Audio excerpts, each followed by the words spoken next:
Hello, this is Guzalia Davis with a Smoke Out series, and I have a very special guest, Angel Blanco, all the way from Florida. Welcome, Angel. Hi, thank you, Guzalia. Thank you for having me. So, the purpose of today's call is to help people that are planning to quit smoking. You know, this is a very touchy subject. People don't always want to give up their habits, Right, especially something like smoking. Some people get grow into it and they think it's a second nature and the only way to right. live. So let's dispel that myth. Question number one. Sure.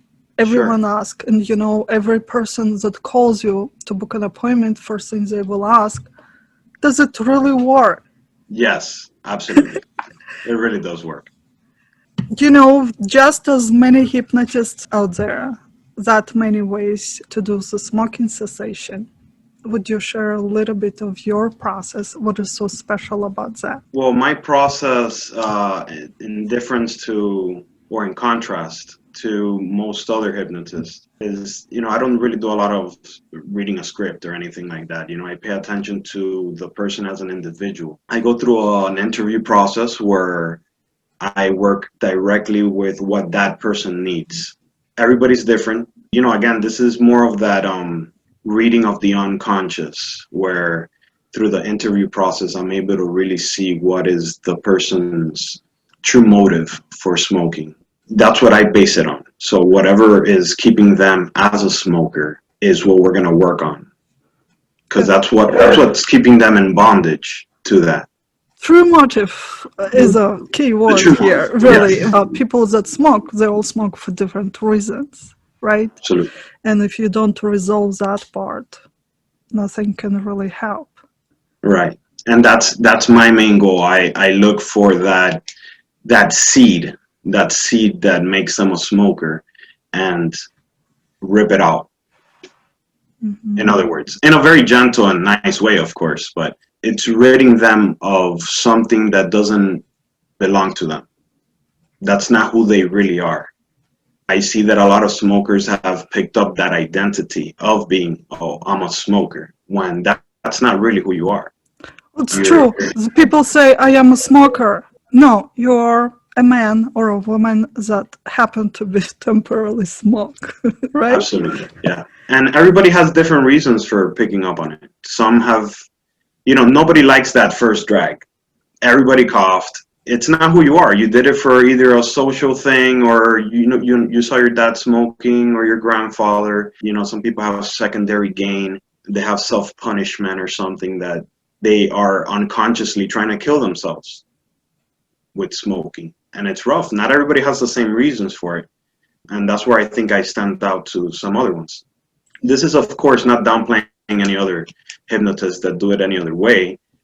It's very, very effective, as when you do a script protocol as well. It's just not the way I do it. I just personally like to dig into the root cause, Hmm. and that's what I think.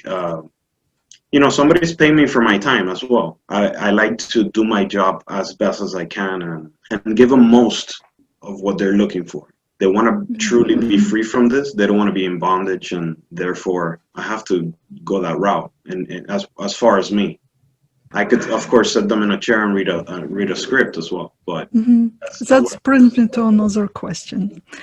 Very often, and you know that, people will say, I've already done patches, pills, group therapy, nothing helped, or even Right, helped, but temporary. You have to resolve the root cause. Those right. patches, those pills, they only address the symptoms. They can help you to overcome temporary cravings, but they don't They're address band-aids. the, yeah, they don't address the root cause. I like to say that they're band-aids on gunshot wounds. It's not going to work long term. What, out of 100 people, maybe that works for 4 or 5 people at most, and that's being probably generous. It's a habit problem, and behavioral problem. There's ways to do it, and hypnosis is probably the best way. I I mean, of course, I'm agree. being To biased this as a day, hypnosis is still most effective and probably the easiest way to quit smoking. yes, and it's it's great. It's non-invasive. You're not putting anything in your body. You're not having to buy gum and be chewing on gum. That they're looking like llamas. With the with the gum, and it's very easy. It's very comfortable. You're interacting with another human being, so you're able to speak things that you may not speak with anybody else. So you have that confidence that you could relate to somebody, to a professional who's willing to hear you out. Why are you truly smoking, Yeah. and why do you want to quit? And I think that's another very important thing of the reason why they want to quit. Oh, because the doctor says I should quit, or my wife says I should quit. Then you're not ready. When you want to quit smoking, it's because you want to be free from that bondage. Yeah. So if people that want to quit smoking watching us right now, and you did said this is a person-to-person interaction in the office. Yes. It's still somewhat unusual experience.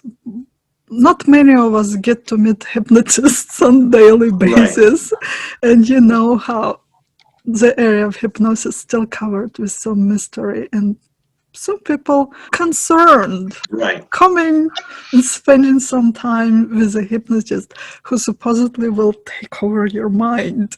What would you suggest? How to pick the right hypnotist for you and how to feel comfortable in their presence?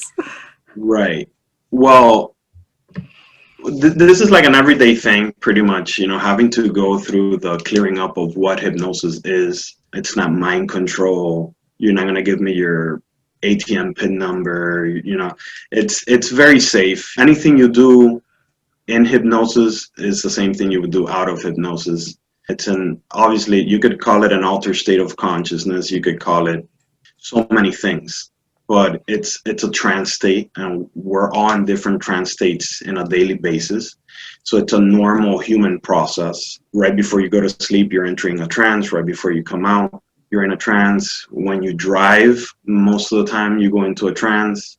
When you watch a nice movie and you're into the movie, you're in a trance. When you eat, you're in a trance. There's so many trance states that you're in on a daily basis. This is just one of those trance states that we're using as a tool to help you achieve something. In this case, stop smoking. So nobody's ever died in hypnosis. It's not scary. It's so many things that I have to talk about on a daily basis to just repeat the same thing over and over to every client that wants to do this. And at the end of the day, it's always the same thing. It's safe. It's safe, and it's actually very pleasant. It's pleasant. It's comforting and relaxing. Doesn't have to be necessarily relaxing, but why not make it pleasant for a client? It becomes even more pleasant once you see that you've achieved what you wanted to achieve without putting much effort. It happens unconsciously. Eventually you're like, not me per se, but I'm saying the clients, what they've told me. I'm here remembering some of the things, and it's like, I can't believe I just had dinner and I didn't step out to the balcony to smoke a cigarette. It's things like that it's very satisfying both to them and to myself, that I've done my job correctly. But these are people that had a routine. Wake up, smoke. Take your 15-minute break at work, smoke. Finish eating lunch, smoke. Finish eating dinner, smoke. Those habits are completely done away with. And that becomes very satisfying. The person feels a sense of freedom that they never felt before. They felt enslaved with the cigarettes. It's a beautiful thing, that in itself, I guess, is rewarding enough to end all fears.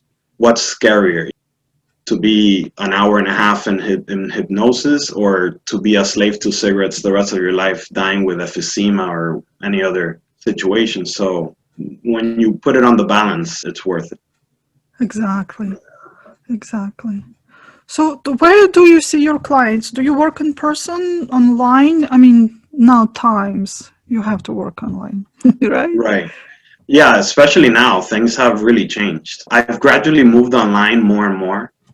due to the situation, the global pandemic and all of Mhm. that. So, Mhm. but I still see clients in person. And, obviously I take right now with all the situation going on, I take all the right precautions, and I work at the comfort level that the client is willing to work. Mhm. So, obviously I have to now use extra sanitation processes, with Lysols and stuff like that to make the office extra clean now compared to before. Not that So, it used to be dirty, right? right, yeah, I have to say extra because it's always been clean, but now it's like, now you have to have like hand sanitizer all over the place. Even at first, there was the gloves thing. I always ask the person if they want to use a mask. I adapt myself to the client, to whatever level of comfort they're willing to be in order to achieve whatever they want to achieve. Another question that people often ask, is there a difference between doing it in person in the office or through online, through Zoom or Skype, whatever platform you use for that? There's really no difference. Effectiveness of the techniques, it works the same online than in person. And personally, I mean, unless you want to see me in person, it's fine. I prefer in person work because that's just the way I am. But I do as much work online as well. Well, right now, at least for me, many clients prefer doing it from home. They still ask, is it going to be just effective? Like, of course it will be, but also imagine the time you saved. You don't need to drive and fight the traffic. You don't Right. need to wear the mask. You can stay at Yeah. home comfortably. What would you tell a person who's booking online session how to prepare? Obviously, when they come into the office, it's easy. You guide them to whatever's appropriate and you create the conditions, but at home they're on your own. What would you tell them how to prepare for the session to make the Well, most out of it? like you said, when it's in person, I'm setting the atmosphere. So here's where they have to take on a bit of responsibility and make sure that they can devote, an hour and a half or 2 hours to the session in a quiet place where they're going to be comfortable, somewhere that it's safe for them, not somewhere where there's going to be lots of noise or anything like that. If they have a cat or a dog or anything like that, to obviously leave them somewhere separate. If you're going to do it like in a room, a lot of people have offices, like a destined office at home, and office space at home, and they pick that area. And then obviously if there's cats or anything that's going to distract you, you keep it away from what you're going to be doing. So there's nothing that could interrupt your trance, interrupt the level of attention you're going to have with me. Mm-hmm. And obviously I go through all the same explanations about hypnosis, getting rid of any fears of hypnosis.